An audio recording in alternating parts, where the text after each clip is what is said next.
अभी के सेक्शन में ट्रिग्नोमेट्री के नॉलेज को आगे बढ़ाते हैं और आगे की यात्रा में हमारा पड़ाव है कंपाउंड एंगल्स। तो कंपाउंड एंगल किसे कहते हैं और वैसे एंगल्स के ट्रिगोनोमेट्रिकल रेशियोज क्या होंगे, कैसे होंगे, इन सब के बारे में हम विस्तार से अभी चर्चा करेंगे। तो आइए ध्यानपूर्वक इसका अवलोकन करते हैं और परीक्षा के दृष्टिकोण से 11th बोर्ड में 3 मार्क्स की इसकी वैल्यू है और जितने भी एडवांस्ड मैथमेटिक्स के सिलेबस हैं, मोस्टली बोर्ड में वैसे advance mathematics as an optional subject उपलब्ध नहीं है, फिर भी भारत में 5-6 बोर्ड ऐसे हैं जो एडवांस मैथमेटिक्स की शिक्षा हाई स्कूल स्तर पर देते हैं। उनके सिलेबस के लिए भी ये काफ़ी उपयोगी है। तो कंपाउंड एंगल्स क्या है? जब 2 या 2 से ज़्यादा एंगल प्लस या माइनस साइन के साथ जुड़कर आते हैं तो एक कंपाउंड एंगल का निर्माण करते हैं। For example, from 2 angles A and B we get compound angles like A plus B, दोनों का sum, and A minus B, दोनों का डिफरेंस। ठीक इसी प्रकार अगर हम 3 एंगल्स के बारे में बात करते हैं ए बी सी, तो हमें कुछ इस तरह का एंगल मिल सकता है A plus B plus C, A plus B minus C, A minus B plus C, minus A plus B plus C, A minus B minus C, minus A plus B minus C, and minus A minus B plus C. And compound angles are also called as mixed angles. अब हम अपना जो उद्देश्य है उसकी प्राप्ति में अग्रसर होंगे कि इन कंपाउंड एंगल्स के ट्रिगोनोमेट्रिकल रेशियोज क्या होते हैं और कैसे प्राप्त किए जाते हैं। आपके मोबाइल के स्क्रीन पर जो चित्र की आकृति स्पष्ट हो रही है उसे ध्यान से देखें और लेक्चर्स को ध्यानपूर्वक सुनें एवं अपने साथ कागज और कलम रख लें। पहले चित्र का निर्माण कर लें, फिगर बना लें, तारांकित कर लें, छायांकित कर लें, मतलब लेबलिंग ABC जो नाम देना है वो सब दे दें। और उसके बाद जो लेक्चर्स आप सुन रहे हैं उसके साथ उस फिगर को मैच कीजिए और सारा का सारा प्रूफ आपको भली भांति कंठस्थ हो जाएगा। तो ये जो प्रूफ आप देख रहे हैं ये ज्योमेट्रिकल प्रूफ है।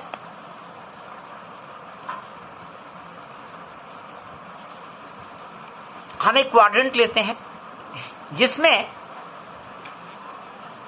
let us consider a Cartesian system of coordinate in a plane with O as origin. X O x dash as the axis of x and Y O y dash as the axis of y. Let a revolving ray OR1 make an angle A with the positive direction of x-axis. And another ray OR2 make an angle B, make an angle B जो चित्र में दिखाई पड़ रहा है आपको, with the figure OR1, यानी कि R2O R1 in the anti-clockwise direction. Then OR2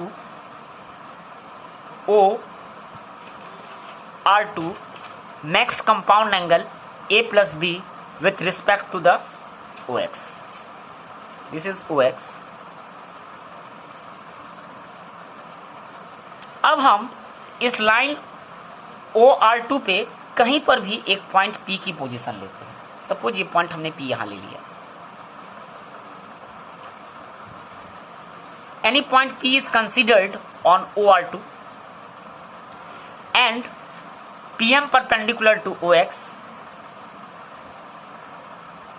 and PQ are drawn also perpendicular to OR1। ठीक है, ये दोनों परपेंडिकुलर है।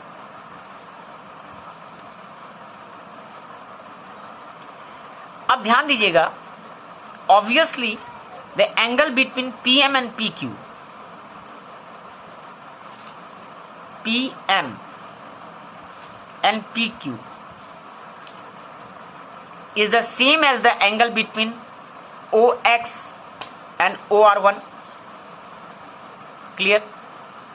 मतलब ये जो एंगल A है, which is supposed to be angle A, angle इसकी वैल्यू A है, तो ये वैल्यू भी A है आपका। ठीक है, और QR perpendicular to PM is drawn. ठीक है, तो sine of A plus B, sine theta क्या होता है? P/H। तो इस ट्रायंगल PMO में ये P हो गया, नीचे वाला बेस है और हाइपोटेन्यूस फिक्स है, तो sine of A plus B equal to P/H। P हो गया PM और H हो गया OP। क्लियर? PM को आप लिख सकते हैं PR प्लस RM। फिगर दिख रहा है आपको? उसके बाद इसको अलग अलग कर लें, PR by OP plus RM by OP। फिर अगला स्टेप में PR बाई OP और RM इक्वल टू Q1 है। देखिए तो RM is equal to Qn, because RQNM एक रेक्टेंगल फॉर्म कर रहा है और रेक्टेंगल्स के अपोजिट साइड्स इक्वल होते हैं, तो RM इक्वल टू Qn। अब PR बाई OP को आप कुछ इस तरह से एडजस्ट करके लिखेंगे कि आपको अगले स्टेप में ट्रिगोनोमेट्रिकल रेशियोस मिल जाएगा। हमने इस PR को PQ से डिवाइड कर दिया। ध्यान दीजिएगा, PR को किससे डिवाइड किया? PQ से डिवाइड किया। और अगर डिवाइड किया तो उसको सेम एक ही टाइम में मल्टीप्लाई भी करना होगा बैलेंस करने के लिए, और OP तो पहले से ही था। Qn बाई, अब हमने इसको क्या कर दिया? OQ से डिवाइड किया, तो OQ से मल्टीप्लाई भी करना होगा आपको, और OP तो पहले से था। फिगर देखिएगा, PR बाई PQ क्या होगा? PR by PQ। इसमें अगर cos थीटा लेते हैं तो cos ऑफ A क्या होगा? B/H। तो अगर आप ट्रिग्नोमेट्री में ये एंगल लेते हैं तो इसके ठीक सामने वाला एंगल परपेंडिकुलर, नीचे वाला बेस और 90 डिग्री के सामने वो हाइपोटेन्यूस हमेशा फिक्स है। इसकी पोजीशन सिर्फ परपेंडिकुलर बेस की पोजीशन चेंज होती है according to the angle whatever we are going to take. तो cos क्या होगा? B/H। तो B हो गया PR और H हो गया PQ। PR by PQ cos है। और PQ बाई OP क्या होगा? ध्यान दीजिए, PQ ये H है ना, बाई OP। तो ये तो इस ट्रायंगल में बन रहा है। PQ बाई OP किस ट्रायंगल में बन रहा है? इस ट्रायंगल में। इस ट्रायंगल में ये तो क्या हो गया आपका? साइन B P/H होता है ना। ठीक इसी तरह Qn बाई OQ को साइन A लिख सकते हैं और OQ बाई OP को cos B लिख सकते हैं। देयरफॉर ये हो गया आपका, अगर बैलेंस के sine A cos B plus cos A sin B, तो sine of A plus B equal to sine A cos B plus cos A sin B। फिर अगर आपको cos निकालना है तो cos थीटा क्या होता है? B/H। फिगर देखिए, B/H cos of A plus B, ये हो गया P और ये हो गया B, तो OM बाई OP लिखा गया है, OM बाई OP। फिर इसको OM को ON प्लस MN कर लेंगे, मतलब माइनस ON माइनस MN कर लेंगे और करके बैलेंस करके लिख देंगे, तो you will get cos of A plus B equal to cos of E minus B minus sine of E minus B। अब आपको डिराइव करना है what is the value of tan of A plus B। tan of A plus B की final value होती है tan A plus tan B by 1 minus tan A tan B। धरले से इस्तेमाल होता है सम्स करने में। इसका निकालते कैसे हैं? आप जानते हैं पहले से कि tan theta equal to sine theta by cos theta होता है डिवीजन रिलेशन से। तो tan of a plus B equal to sine of e plus B by cos of e plus B, is it? अब sine of A plus की value sine A cos B plus cos A sine B, और cos of e plus B की value कितनी? Cos A cos B minus sine A sine B. आप ऊपर नीचे हर एक टर्म को कॉस ए कॉस बी से डिवाइड कीजिए, this by cos A cos B, this by cos A cos B. अगला स्टेप में साइन ए कॉस बी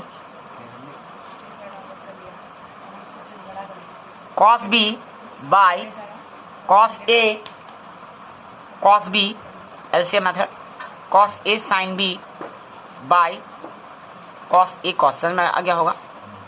और नीचे क्या होगा, ध्यान दीजिएगा, 4 है आपका, इसलिए बीच से इक्वल टू यहाँ आएगा, नदी की धारा यहाँ से निकल रही है, 4 नंबर है ना। इम्बैलेंस हो गया तो रिजल्ट डिराइव करने में प्रॉब्लम हो जाएगी। तो हम अलग अलग कर रहे थे ना, ये इससे हो गया minus sine A sine B by cos A cos B, यहीं तक था, ये बीच में माइनस आ जाएगा यहाँ।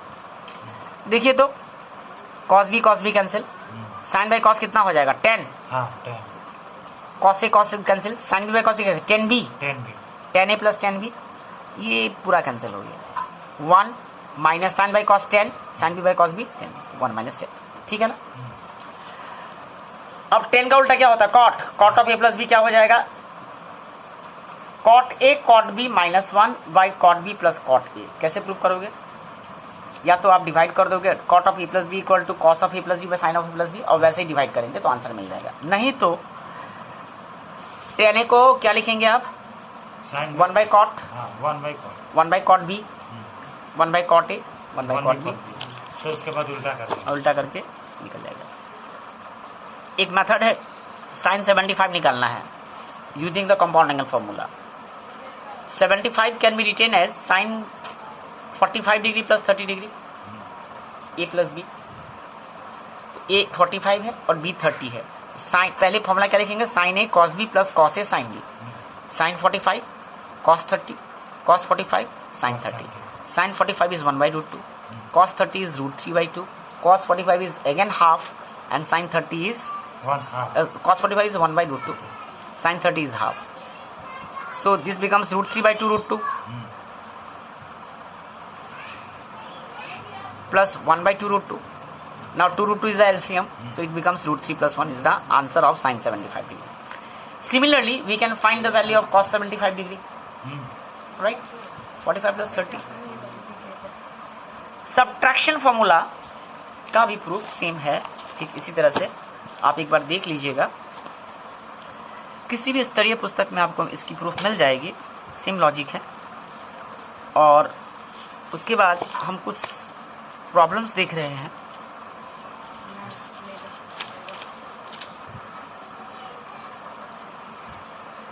दो डिडक्शन आपको देखना है, इसके बाद एडिशन, सम फॉर्मूला और डिफरेंस फॉर्मूला से। From addition and subtraction formula, पहला जो फॉर्मूला था sine of A plus B is equal to sine A cos B plus cos A sine B, उसे एडिशन फॉर्मूला कहा जाता है।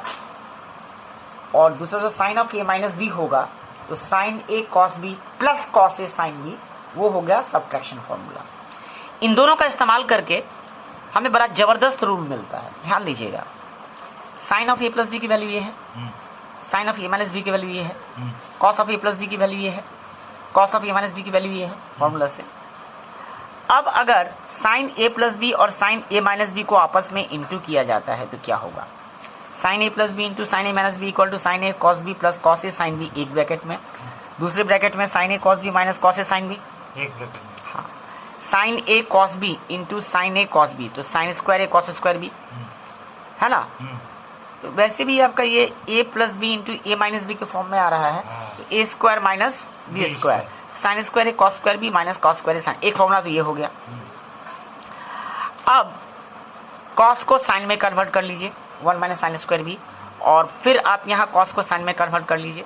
फिर उसके बाद आप ब्रेक करेंगे तो sine square A minus sine square A sine square B, minus 1 into sine square B, तो minus sine square B, minus minus plus sine square A sine square B, sine square A sine square B cancel हो गया, क्या बचेगा? Sine square A minus sine square B.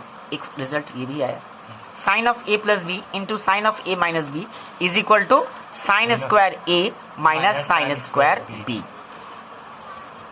Clear?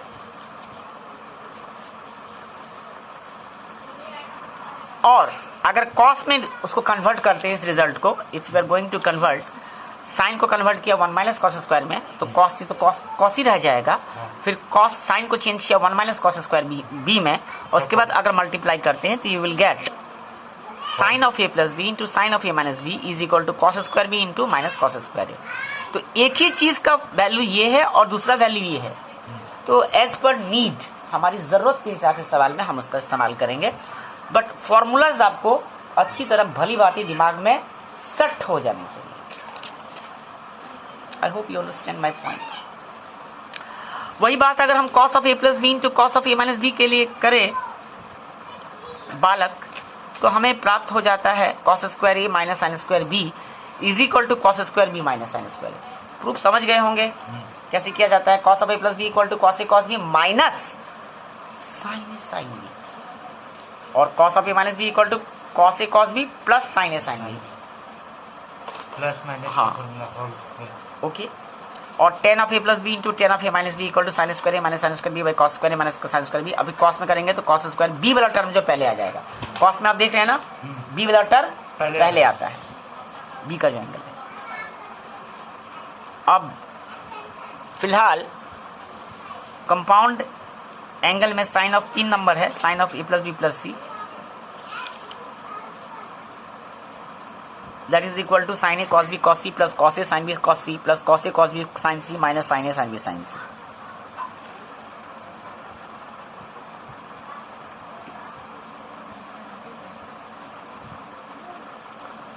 याद करवा दें एक line में, sine of A plus B plus, sine की बात हो रही है ना, हाँ। तो पहला मेंबर साइन होगा, साइन ए, बाकी दोनों जो है कॉस के साथ जाए, cos B cos C, plus पहला नंबर क्या होना चाहिए, साइन, साइन बी, बाकी जाएगा cos, sine B cos A cos C, sine B cos A cos C. तीसरा नंबर भी साइन का होगा, sine C cos A cos B, sine C cos A cos B minus sine A sine B sine C, तीनों का into. एकदम easy है, proof देख लीजिए। Cos of A plus B plus C, इस 3 नंबर को हम 2 नंबर बना लेंगे ब्रैकेट में डाल के, ए प्लस बी को पहला नंबर पकड़ लिया और सी को अलग कर लिया। तो cos of A plus B का फॉर्मूला क्या है, cos of A plus B is equal to cos A cos B minus sine A sine B. तो कॉस ए कॉस बी, तो कॉस ए की जगह क्या है, A plus B, A plus B, cos B हो गया, हाँ, minus sine A sine B. अब ये cos of A plus B अपने आप में एक फॉर्मूला है, हाँ, उसी का तो यूज किया है ना, हाँ। तो cos of A plus B को आप ब्रेक करते हैं, cos A minus cos A cos B minus sine A sine B.